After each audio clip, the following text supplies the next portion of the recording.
Hi and welcome to The Confident English Learner. Has anyone ever said to you, "So what do you fancy doing today?" What do you fancy doing today? What does that mean? What do you fancy suggests what would you like.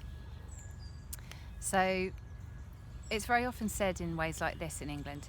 Do you fancy? Do you fancy? Do you fancy going for a coffee? Do you fancy hanging out?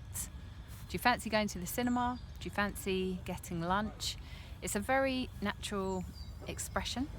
It's a very natural way of saying, would you like to? It's much more common than saying, shall we go to, or would you like to? It's much more relaxed and informal. So it's formed with do you fancy plus ing. Do you fancy seeing a film? Do you fancy grabbing a coffee? Do you fancy going to the park? Have a go with do you fancy, do you fancy, in contracted English speech, do you fancy, and see what people say.